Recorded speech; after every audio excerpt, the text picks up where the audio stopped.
আসসালামু আলাইকুম। সংবাদে আপনাদের সবাইকে স্বাগত জানাচ্ছি। আমি ফিরোজ তোহা। শুরুতেই আরবে কেবলস সংবাদ শিরোনাম।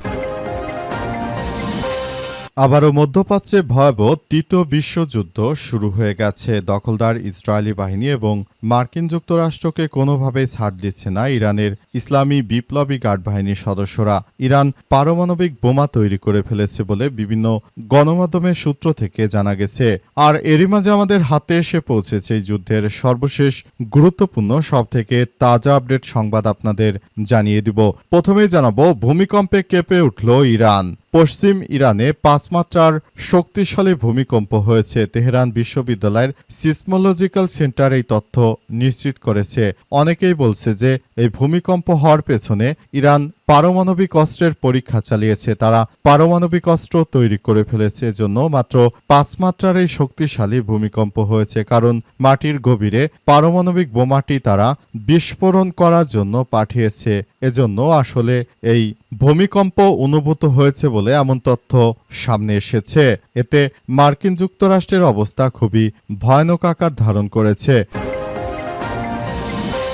এরপর জানাবো, ইরান হরমুজ প্রণালীতে মাইন বহনকারী ডলফিন ব্যবহার করবে। আলহামদুলিল্লাহ, মধ্যপ্রাচ্যে চলমান উত্তেজনার মধ্যে হরমুজ প্রণালীতে যুক্তরাষ্ট্রের নৌবাহিনীর বিরুদ্ধে ইরান ডলফিন ব্যবহার করতে পারে এমন কথা জানিয়েছে তারা, যদিও বিষয়টি এখন পর্যন্ত নিশ্চিত করতে পারেনি যুক্তরাষ্ট্র। বিভিন্ন আন্তর্জাতিক প্রতিবেদনে এমন সম্ভাবনার কথা উঠে এসেছে। ইরানের কাছে প্রশিক্ষিত হাজার হাজার ডলফিন রয়েছে, সেগুলো ব্যবহার করে তারা হরমুজ প্রণালীতে মাইন পুঁতে দিতে পারে বলে এমন তথ্য সামনে এসেছে। এদিকে প্রজেক্ট ফ্রিডম অভিযান স্থগিতের পর যা বললেন ডোনাল্ড ট্রাম্প। মার্কিন প্রেসিডেন্ট ডোনাল্ড ট্রাম্প জানিয়েছেন যে প্রজেক্ট ফ্রিডম সাময়িকভাবে স্থগিতের বিষয়ে উভয় পক্ষ একমত হয়েছে, তবে এ সময়ও ইরানের উপর আরোপিত নৌ অবরোধ পুরোপুরি বহাল থাকবে বলে জানিয়েছেন তিনি। ইরানের সঙ্গে আলাপ আলোচনা হচ্ছে বিদায় এই প্রজেক্টটি তারা আসলে সেভাবেই কাজ করছে। কিভাবে কি করা যায় বিষয়গুলো নিয়ে সবাই অনেক বেশি একত্রিত হয়ে তারপর কাজ করার চেষ্টা চালিয়ে যাচ্ছে। এদিকে ভারতের পশ্চিমবঙ্গে মুসলিম যুবককে কুপিয়ে হত্যা। ভোট মিললেও ভারতের পশ্চিমবঙ্গে বীরভূমের মাটিতে রাজনৈতিক রক্তক্ষরণ অব্যাহত রয়েছে। এবার ভোট পরবর্তী সহিংসতার বলি হয়েছেন নানুরের এক তৃণমূল কর্মী। জানা গেছে যে ভারতের বিজেপির সন্ত্রাসীরা এই মুসলিম যুবককে কুপিয়ে রাস্তায় ফেলে হত্যা করেছে। ভারতে তৃণমূল করার অপরাধে বিজেপির সন্ত্রাসীরা এই হত্যাকাণ্ডের ঘটনা ঘটিয়েছে বলে এমন তথ্য সামনে এসেছে।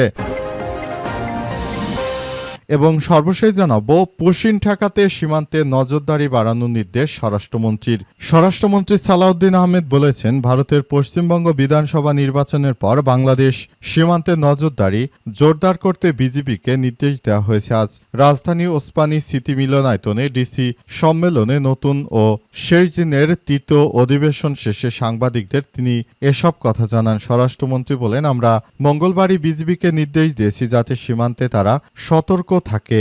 যে কোনো মুহূর্তে কোনো ধরনের বিশৃঙ্খল পরিস্থিতি হলে যেন তারা অ্যাকশনে যেতে পারে। প্রিয় দর্শক, এতক্ষণ শুনছিলেন সংবাদ শিরোনাম, এবারে বিস্তারিত। তবে তার আগে বন্ধুরা অনুরোধ থাকবে, এই সংবাদটিতে একটি লাইক দিন। এই চ্যানেলে আপনি নতুন হয়ে থাকলে আমাদের সংবাদটি দেখতে দেখতে চ্যানেলটি সাবস্ক্রাইব করে রাখুন। কমেন্ট করে বন্ধুরা আপনার মূল্যবান মতামত জানিয়ে দিন আপনি বিশ্বের কোন দেশ থেকে বা বাংলাদেশের কোন স্থান থেকে আমাদের সংবাদটি দেখছেন এবং শুনছেন। আর বন্ধুরা, সংবাদটি আপনার সোশ্যাল মিডিয়া ফেসবুকে শেয়ার করে বন্ধুদেরও দেখার সুযোগ করে দিন। গাজা যুদ্ধে আপনি যদি নিরীহ ফিলিস্তিনিদের ভালোবেসে থাকেন, কমেন্টে ইয়েস লিখে পুরো বিশ্বকে আমাদের এই সংবাদটি দেখার সুযোগ করে দিন। আলহামদুলিল্লাহ, ভূমিকম্পে কেঁপে উঠল ইরান। তাহলে কি এবার পারমাণবিক বোমা তৈরি করে ফেলল? পশ্চিম ইরানে 5 মাত্রার একটি ভূমিকম্প হয়েছে। তেহরান বিশ্ববিদ্যালয়ের সিসমোলজিক্যাল সেন্টার এই তথ্য জানিয়েছে। আজ স্থানীয় সময় সকালের দিকে এই ঘটনা ঘটে। ভূমিকম্পটি আঘাত হানে মাটির ৯ কিলোমিটার গভীরে এর উৎপত্তিস্থল। এখন পর্যন্ত কোনো হতাহত বা ক্ষয়ক্ষতির খবর পাওয়া যায়নি। এর থেকে অনেকেই ধারণা করছে যে সাম্প্রতিক সময়ে ইরান যে পারমাণবিক গবেষণা চালাচ্ছিল তারা হয়তো সফল হয়েছে, জন্য মূলত এই কার্যক্রম আসলে চলছে। ইরান যেভাবে পারছে সেভাবেই তারা তাদের এই কার্যক্রমগুলো চালিয়ে যাচ্ছে। পুরো বিশ্বজুড়ে ইরান যেভাবে নিজেরা শক্তিশালী হয়েছে, এই শক্তিশালী ইরান এবার নিজেরা সারা বিশ্বের কাছে তাদের এই শক্তি ও বুদ্ধিমত্তা দেখাবে। পুরো বিশ্বজুড়ে মার্কিন যুক্তরাষ্ট্র এবং দখলদার ইসরায়েলি বাহিনীর বিরুদ্ধে একাই লড়াই করে যাচ্ছে মুসলিমদের এই শক্তিশালী রাষ্ট্রটি।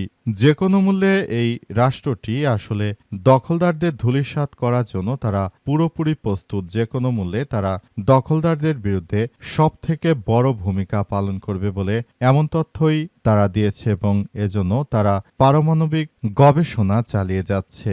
যে কোনো মূল্যে তারা পারমাণবিক বোমা তৈরি করে তারপর পুরো পরিস্থিতি নিয়ন্ত্রণে নেবে ইরান।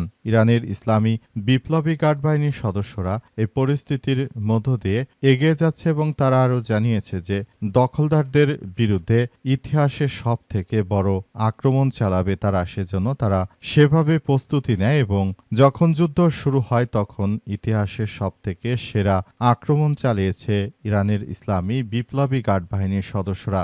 যে কোনো মূল্যে মার্কিন যুক্তরাষ্ট্রকে তারা ধসিয়ে দেওয়ার জন্য অঙ্গীকার ব্যক্ত করেছে। ইরান কি হরমুজে মাইন বহনকারী ডলফিন ব্যবহার করবে?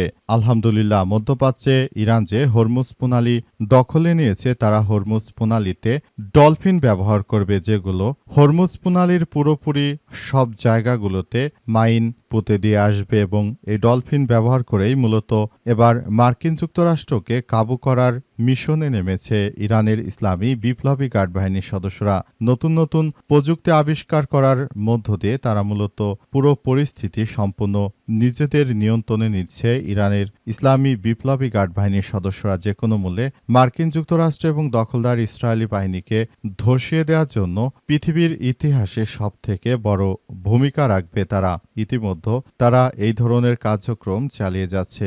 পরিস্থিতি যে কোনো মূল্যে আসলে মার্কিন যুক্তরাষ্ট্র এবং দখলদারদের বিরুদ্ধে সবকিছু তারা নিয়ন্ত্রণ চালিয়ে যাচ্ছে। যে কোনো মূল্যে মার্কিন যুক্তরাষ্ট্র এবং দখলদারদের বিরুদ্ধে ইতিহাসে সব থেকে বড় আক্রমণ চালানো হচ্ছে এবং যে কোনো মূল্যে মার্কিন যুক্তরাষ্ট্র দখলদার ইসরায়েলি বাহিনীর বিরুদ্ধে আসলে এই ভয়াবহ কার্যক্রমগুলো চালিয়ে যাওয়া হচ্ছে বলে নিশ্চিত করা হয়েছে এবং দখলদারদের বিরুদ্ধে এই কার্যক্রমগুলো চালিয়ে মার্কিন যুক্তরাষ্ট্রকে একদম ধসিয়ে দিচ্ছে ইরানের ইসলামী বিপ্লবী গার্ড বাহিনীর সদস্যরা। এই পরিস্থিতি অত্যন্ত দুঃখজনক হলেও সত্য যে এখন ইরানের ইসলামী বিপ্লবী গার্ড বাহিনীরা মার্কিন যুক্তরাষ্ট্রকে সুপার পাওয়ার থেকে একদম মাটিতে নামিয়ে দিচ্ছে।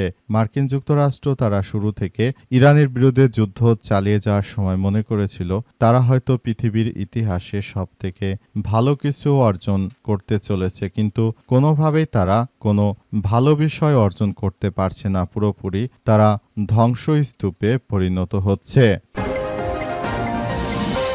প্রজেক্ট ফ্রিডম অভিযান স্থগিতের পর যা বলল ডোনাল্ড ট্রাম্প। মার্কিন প্রেসিডেন্ট ডোনাল্ড ট্রাম্প জানিয়েছে যে প্রজেক্ট ফ্রিডম সাময়িকভাবে স্থগিত রাখার বিষয়ে উভয় পক্ষই একমত হয়েছে, তবে এ সময় ইরানের উপর আরোপিত নৌ অবরোধ পুরোপুরি বহাল থাকবে। আজ নিজের সামাজিক যোগাযোগ মাধ্যম ট্রুথ সোশ্যালে দেয়া এক পোস্টে তিনি এই সব কথা জানিয়েছেন। পোস্টে ট্রাম্প লিখেছেন, আমরা পরস্পর একমত হয়েছি যে অবরোধ পূর্ণ শক্তিতে কার্যকর থাকলেও প্রজেক্ট ফ্রিডম স্বল্প সময়ের জন্য স্থগিত থাকবে। চুক্তিটি চূড়ান্ত ও স্বাক্ষর করা সম্ভব কিনা তা যাচাই করতে এই সিদ্ধান্ত গ্রহণ করা হয়েছে। তবে বর্তমান সময়ে মার্কিন যুক্তরাষ্ট্র ইরানের সঙ্গে কোনোভাবেই পেরে উঠছে না বিদায় তিনি এই সিদ্ধান্ত গ্রহণ করেছেন। কিন্তু বাস্তবতা বলছে যে মার্কিন যুক্তরাষ্ট্র শুরুতে যেভাবে ইরানের বুকে আক্রমণ চালিয়েছিল সেখানে মনে হয়েছিল যে তারা হয়তো ইরানকে ধসিয়ে দিতে পারবে, কিন্তু পরিস্থিতি যত দিন গেছে ততই আরও ধীরে ধীরে সব পরিস্থিতি খুবই খারাপের দিকে থমকে গেছে এবং পুরোপুরি মার্কিন যুক্তরাষ্ট্রের এই সমস্যাগুলোকে একদম ধূলিসাৎ করে দেওয়া হয়েছে এবং পুরোপুরি মধ্যপ্রাচ্য জুড়ে যে সন্ত্রাসী কার্যক্রম তারা শুরু করেছিল তাদের এই সন্ত্রাসী কার্যক্রমগুলোকে একদম নস্যাৎ করে দেওয়া হয়েছে পরিস্থিতি। তাই এই পরিস্থিতি আসলে খুবই খারাপ আকার ধারণ করেছে। যে কোনো মূল্যে মার্কিন যুক্তরাষ্ট্র এবং দখলদার ইসরায়েলি বাহিনীর বিরুদ্ধে বড় ধরনের সশস্ত্র হামলা চালিয়ে যায় ইরানের ইসলামী বিপ্লবী গার্ড বাহিনীর সদস্যরা, যেটা খুবই ভয়াবহ আকার ধারণ করেছে বলে এমন তথ্য সামনে এসেছে। পশ্চিমবঙ্গে মুসলিম যুবককে কুপিয়ে হত্যা।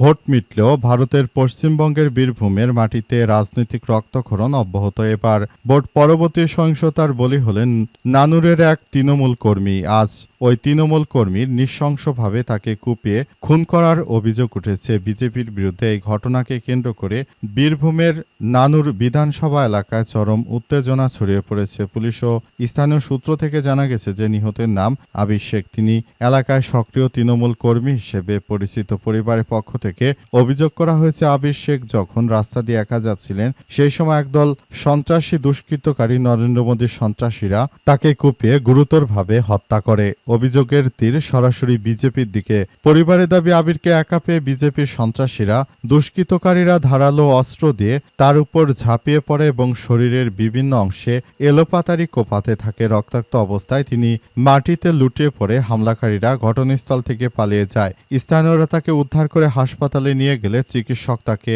মৃত ঘোষণা করে। খবর পেয়ে দ্রুত ঘটনাস্থলে এসেছে পুলিশের সদস্যরা, তবে এখন পর্যন্ত কাউকে গ্রেপ্তার করা হয়নি বলে এমন তথ্য নিশ্চিত করা হয়েছে এবং বর্তমান পরিস্থিতিতে এই ধরনের কার্যক্রম সবার জন্য একটি নিন্দনীয় ঘটনা হিসেবে দাঁড়িয়েছে বলে সেখানে উল্লেখ করা হয়েছে। বর্তমান পরিস্থিতিতে আসলে এটি সবার জন্য খুবই উদ্বেগজনক একটি ঘটনা হয়ে দাঁড়িয়েছে।